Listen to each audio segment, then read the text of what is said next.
Hey guys, Kaylee here and welcome back to the Enchanted Library. I planned on filming a couple of videos today, so this is video number 2, hence the same hair, makeup, clothes, and voice.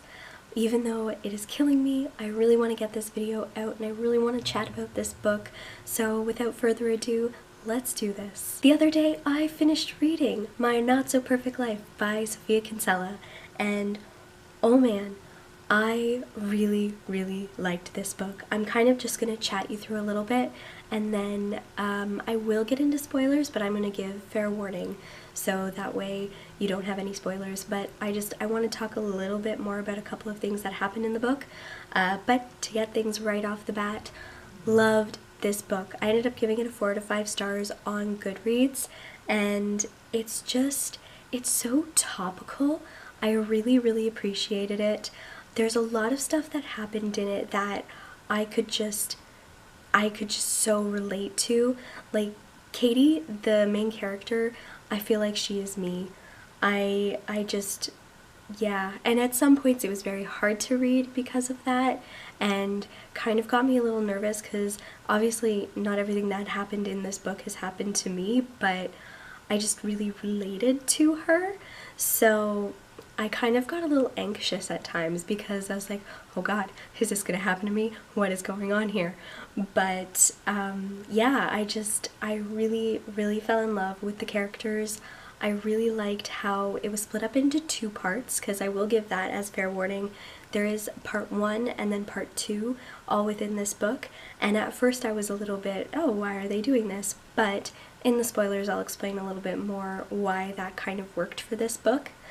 But I would say if you are a fan of Sophie Kinsella or a fan of sort of contemporary chick lit, I feel like this is just one that needs to be on your list to get, because it was such a quick, fun read that I feel like you could just blast right through it and still appreciate a lot of what goes on in it, because it takes place in the busy city of London, and then it also is in like small country space, so you kind of get a little bit of all worlds, and you have a fairly well-rounded character in your lead, Katie, and I really appreciate that, especially in chick lit, because it's usually light and fluffy. But you actually got to see quite a few different sides to her, and she's kind of empowering in a way. I really appreciated that about this book. Alright, so now I'm going to give a spoiler warning because there's a few plot details that I want to go over with this book and some outcomes that I want to talk about, and then we can sort of have a discussion in the comments below if you have read this book, if you're excited to read this book. We start out with Katie working at Cooper Clemo, which is a branding agency in London, and it is her dream come true, basically. She's at a very low end of the totem pole, and she just really wants to get her voice heard, and she's preparing so much to have that happen and to have her big break that I really appreciated it about her. Now, all of that being said, her boss is on a whole other level. Like, she's just not caring about anything, and it really is putting a damper on the office politics as a whole, and basically nobody likes to meet her. Anyway, with all of that, Katie actually gets invited to sort of have a one-on-one with Demeter, and she prepared so much, but Demeter didn't really give her the time of day, which really sucks, but I can really appreciate that, because I mean, she's a big end boss and she has very little time to do anything, and to be expected to hear everybody's thoughts and everybody's opinions is very difficult to do when you're at that kind of a level. But Katie is not deterred. She still wants to make it happen. Following that meeting, Katie then runs into Alex. Now, at this point in the story, I kind of felt like that was a little bit, we kind of just jumped into that, where, oh, she's meeting this guy, and then, oh, they're going to the rooftop, and they're flirty, and blah. And I just felt like that was kind of a little bit jaggedy. I don't know how to explain that right now, but it just didn't really flow too well. once I got over that hurdle though of just wrapping my mind around it, like, oh, this is just his introduction, this is what's happening, then I just let it take me, because I really liked Alex and Katie together. I felt very understanding of Katie's emotions in regards to Alex too at the start, where it's, well, actually throughout the majority of the story, where it's, I don't know if he likes me, I feel like there's a spark, but who really knows, and am I just making this up in my head? Because I'll be honest, I am guilty of that. I am guilty of overthinking everything and thinking, oh, maybe that guy likes me, but I don't think that he does. Like, why would he like me? That sort of scenario. And I really, really connected to Katie in those moments. He was a very fun character. Like, anything with Alex and Katie, I was really, really on board for, because their scenes together were just really fun, and you could really get kind of their emotions across, and her absolute joy at being able to see him at times, and her absolute confusion as well. So the big thing that happens in this story that sort of catapults everything is that Katie gets fired from her job, and that just utterly destroys her, because her dreams are just being absolutely dashed, and it's so sad. Like, being in the city, being so close to your dreams, and then just all of a sudden it's just gone, and not feeling like your boss really took the time to break that down to you, because, like in the book, how they say, Demeter totally forgot that she had fired Katie. Like, she didn't know if it had happened or not. But reason for that, going on to part 2 of the book. So part 2 of the book, I at first was a little bit confused. I was like, oh, why is there 2 parts? But it's because of a time jump. So you jump 3 months into the future. Katie is back living at her family farm in Somerset and helping to open up a glamping business with her dad and her stepmom. And honestly, I feel like Sophie Kinsella needs to create this glamping campground, because oh my god, it's so well thought out. Like, everything that went into figuring out how to make this business work was actually feeling like I was being pitched for this business, and I really want to go. I want to go to Anster's Farms and go glamping and just, yeah, hang out on the farm and do all the fun stuff and meet Farmer Mick.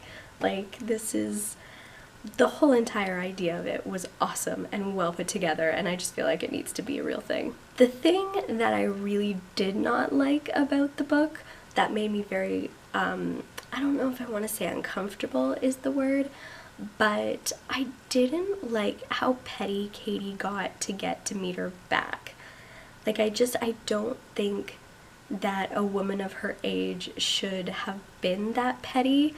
And I just felt very awkward reading it, because it just didn't seem right. It just was not a nice thing for her to do. Like, she was putting her through all of these trials and tribulations to get back at her for firing her, when really it wasn't Demeter's doing. Like, she was just basically doing what she was told, and it was sad and unfortunate, but that's not her response just was not an appropriate response, and that was the main thing about this story that bothered me and just made me super uncomfortable.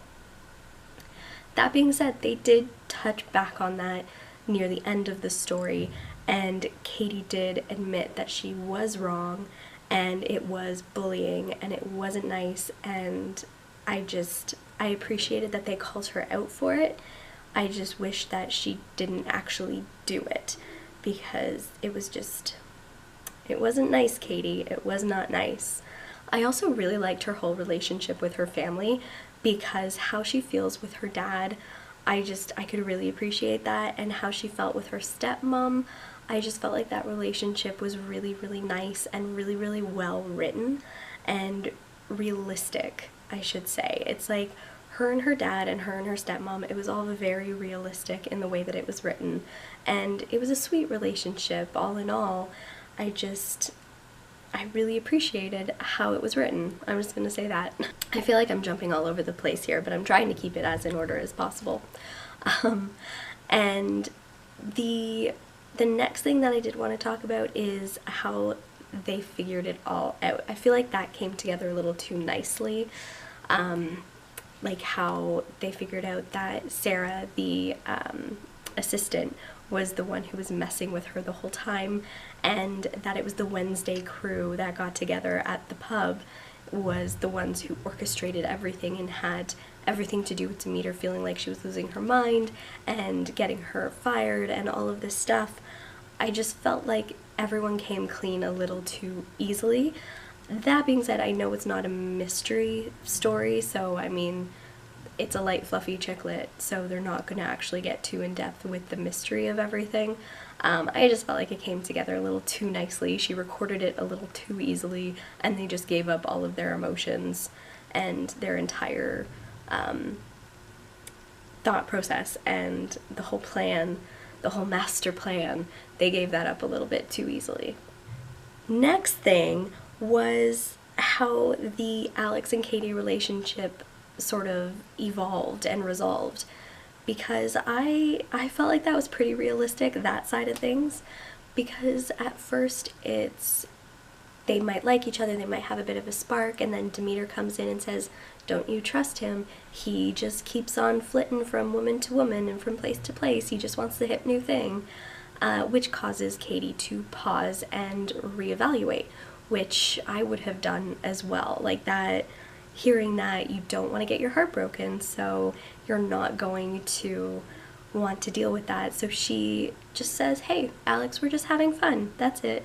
You can go to New York if you want to mend those relationships with your dad, grow your moss, but I don't know. It was just, I felt that was pretty realistic as well.